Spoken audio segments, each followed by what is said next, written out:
Hello YouTube, this is Skating for Satori, and today I thought I'd take a few minutes to share with you my thoughts and opinions on a recent baseball dad video that has been circulating online, especially on TikTok. And to give you a brief description of the video, it is a clip of a father and son engaged in batting practice, and the boy appears to be about maybe 9 or 10 years old. And the dad in this clip is admonishing his son and also getting angrier and angrier. And then the person taking the video confronts the father at the very end and also tries to console the son. But to be realistic, I mean, this is not the first time in Little League or sports history that this has happened, right? So the only unique thing about this is that it was caught, the dad's frustration and anger was caught on video and posted on social media. In this video, when confronted, the father states that he's not raising a marshmallow. And that very well may be true. And I want to preface this by stating that I am in no way in my video questioning or raising any opinion or on the criticism or condemnation about the parenting methodologies. That is their business, and whatever benefits or consequences that result or manifest, that is on them. What I'd like to do today is to share thoughts on my personal experiences on the coaching side of things, hopefully to give you a different perspective. So people may say, well, who are you to comment? You know, you've coached your son and he's not a professional skateboarder, you're a mediocre middle-aged skate dad. However, my experience today comes from before Justin's journey started, and I have been a very competitive player and also a coach. So my thoughts today stem from these two experiences in Little League Baseball and also as a competitive kendoist and coach. To share with you my personal Little League experience, I played Little League Baseball in the 70s to early 80s until I was about 12 years old. And I liked baseball, but my overall experience wasn't too great or positive, despite finishing my last season as a starter and on the team that won the league championship. And the reason for that is that the 70s and 80s were a lot different than today. The San Francisco Bay Area wasn't as diverse as we know it today. And so the overt racism was one of the major reasons for me to choose to leave the sport. The other factor was that there would be parents who acted like the father in this video who would engage in this type of behavior just like this on and off the field. One unfortunate incident from my Little League experience is when we were warming up for a game, we heard this commotion behind us. And then when we turned and looked, we saw our coach and the opposing team's coach engaged in a fist fight. It ended up being our coach giving the other coach a broken nose, and then both coaches getting separated but also ejected from the game and also the league itself. So today I wanted to share with you one thing that I have learned from our skateboarding journey with our son, and something that I personally choose not to do so that I can better support our son J-Man and his skateboarding. So I've heard that most kids involved in some type of sport or activity have dreaded that car ride home, and most of them have usually ended up quitting in their minds and in their hearts on that car ride home. Now, self-admittedly, I've been that dad at the skate park that went apeshit on his own kid in front of everyone, and that was times when he was careless and either put himself in danger or put somebody else in danger. And then other times I've called him out on things when I felt that he was not respecting his abilities. And also, once again, self-admittedly, I've also been the dad that's given that talk on the car ride home. But over the last 4 to 5 years, I reflected back on my own experiences growing up and also with my parents' support. And the positive thing and the gift I received from my parents was that they never gave that speech in the car to or from practice or after a game. They also never tried to circumvent the teacher or coach's instruction by trying to explain what I needed to do. If I did complain about something, they would say, go talk to your sensei, go talk to your coach for guidance. And if I wasn't victorious, they would just say, hey, keep trying hard, keep practicing, and one day your day will come. So to share a quick story with you, I started the martial art of Kendo, which is Japanese fencing, in 1981. And a few months into training, I won a second place trophy in 1982.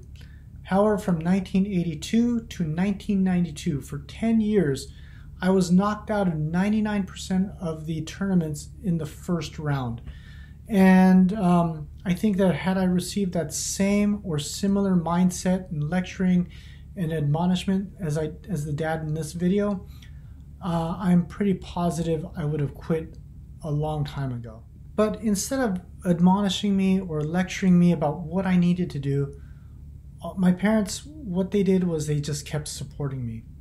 And ultimately, after 10 years, they just kept encouraging me. So said, try your best, keep trying hard.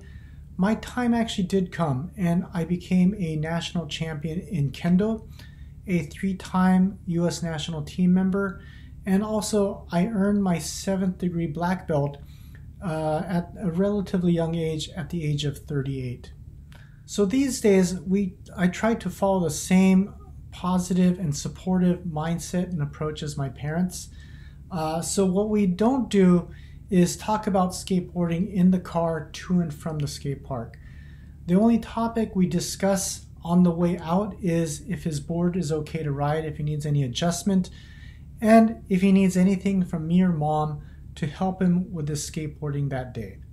On the way home from the skate park, we limit our skateboarding conversations to 2 things. One, it's to make sure that he's grabbed everything of his before leaving the park, so he doesn't leave anything behind. And then secondly, most importantly, if he had fun. As a result, we've noticed that he's much more relaxed and comfortable riding the skateboard. And then actually, he will make the initiative to ask us to take him to specific parks that he wants to ride, or ask me to work with him on something, or he will keep trying on his own to learn something new until he makes it. Now, one thing to keep in mind is that we're not trying to turn him into a professional skateboarder or trying to turn him into the next Tony Hawk. So our expectation or setting of expectations may be a little bit different than other parents and other people. And for our son, we realize that progression happens organically. So sometimes he may learn things very quickly, and other times try to learn new skills or new tricks. It may take a long time. Another thing that we try to do with our approach is to set clear expectations with our son by talking with him in advance about the direction of the skate session and his approach that day prior to leaving the house. And this could be in the form of either like a fun session or expression session or progression session. However, we also try to incorporate some flexibility into our approach as well. So to give you an example, there have been times when we have been in the middle of a progression session and his friends show up at the park. And so I've told him, hey, forget about the progression, just go have fun with your friends. And then the flip side also applies too, where maybe we've had plans to meet up with some friends, and then they have not been able to show up. And then we've shifted gears and moved on to a progression session instead. One thing to keep in mind about skateboarding is that it is very, very hard and very, very challenging. So, your child is not going to, progress in a linear scale. And also, they may not be able to get that trick that day. Sometimes it takes days, sometimes it takes weeks, months, and sometimes even years to achieve that trick. So as an example, if you've read Tony Hawk's biography, it took him many, many tries and many, many years to be able to finally land a 900. So the last thing a child or athlete needs to hear on the car ride home is to hear about all the reasons behind their inability to do the trick. Athletes, notably child athletes, they need that time to calm down, internalize the session. They need time for introspection. They need time to decompress, and then internalize the session in their own way so that they can incorporate it into the next session. One thing too is, deep down inside, I think all a child wants is to spend time with their parents and then also feel supported, especially by their father, and to be acknowledged and not necessarily praised on a pedestal for accomplishments. Looking back at my own competitive experience, these days, after retirement, there isn't much reflection actually on the first place victories or spending time polishing and admiring that first place trophy. What's important to me now is remembering and keeping in my mind and my heart the tournaments that I won or we won with my family's support, with them in attendance. And these days, the trophy, it just sits in the back of the closet. So several decades have passed since my last national and world championship participation as a competitor. And the most notable thing from playing in the national championships was not the victories, but it was my family being there in attendance and supporting me. And one world championships actually stick out for me, where my late grandmother flew to France to watch me play. And then as I looked up in the stands and I saw her holding an American flag and proudly waving it because her grandson was a U.S. national team member. And mind you, one thing to keep in mind is that she was waving the flag of the country that Japan went to war with and was defeated by. And the war affecting the family business, the family dynamic, and also the family fortune. But it didn't matter to her because she was there wanting to support me. And for that, I am eternally grateful. So my message today to the parents out there, please think about how your child wants to experience and embrace these moments with you by participating in a shared activity, how they want to feel acknowledged and loved and supported by you, and how you are finding a family connection through a shared passion. So at our local skate park, Sunnyvale Skate Park, we have a really great thing going on where we see more and more parents coming out to ride with their children on the weekends, and then coming out to support them and also sharing the precious time and moments together. And then also other parents within our skate park community, they are also supporting, cheering on, and celebrating the victories and achievement of other families' children. And in my opinion, this is exactly what the children of the world need. So by doing so, I think that the children will appreciate it, and hopefully they will pay it forward one day down the line. And that way, the positive impact of skateboarding and its culture, and also the sharing of the stoke, will continue moving forward and into the future, instead of people just keeping it bottled up for oneself. If you made it to the end of this video, I'd like to thank you very much for watching and also listening to my thoughts and opinions on how we support our son and his skateboarding. Hopefully I've been able to introduce a different perspective to you in this video today. And then lastly, I look forward to seeing everyone at the skate park. See you then. Thanks for watching.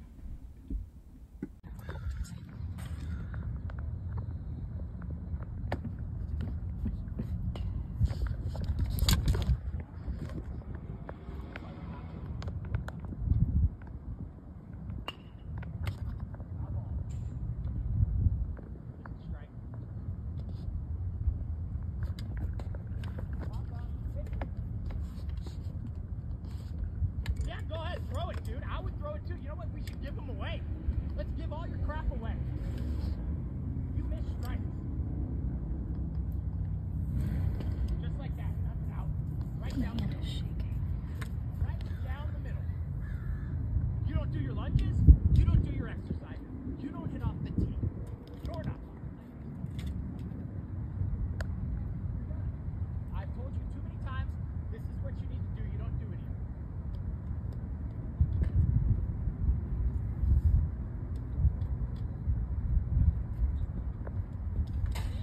Yeah, I'm pissed. I'm pissed off. If you want to know the truth, I'm pissed.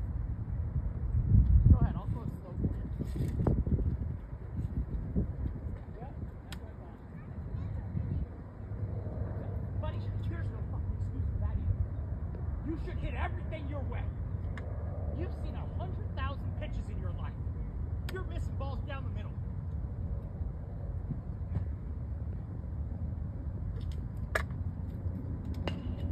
Out. Last pitch no matter what. Yep.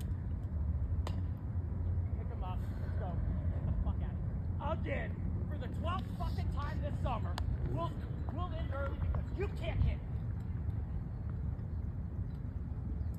You don't do any of the work.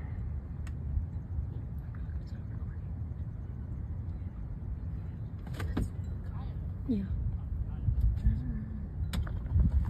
What did he say?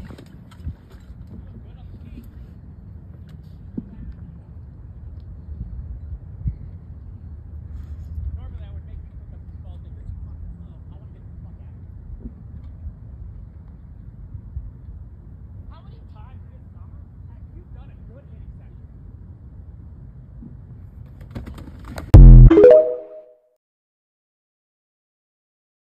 Every pitch down the middle, you don't. Hey, buddy, you're doing really good, okay? You're doing good. Sir, shouldn't we be a little quieter about that? You keep saying the things you are saying. Don't you think it's a little harsh? To your kid? Because he's doing really well. Those are just not good throws. Huh? He's a really little kid. He's batting really well. Those are just not good throws. Oh, really? You're saying? Yeah, they weren't good throws. Sir, I Ember? appreciate the concern. I really do. It means a lot. Thank you very much. You're saying the only compliment you have said to your son is that he has a good eye about your bad throws. Do you realize that? I don't realize, lady, I'm not listening to you. Do You should be, because you're screaming at your child. Your kid shouldn't be listening to When you. you say you are not We enough do and have a you're not child. good enough for this and you should do a different sport. Your baby is... He doesn't deserve to be yelled at by his father. be raised like a marshmallow, probably like your kids, right? No, But no, like, I'm not at going to least do that. I'm not be going to do that, really honey. loud about it. Okay. Yep. Like, who else do you I'm want not to hear raising a besides marshmallow, me? sweetie. I'm sorry. At least he knows Something else, not there is your more love in the world than his father. You're doing great, Hudson. Bye-bye. Goodbye, sir.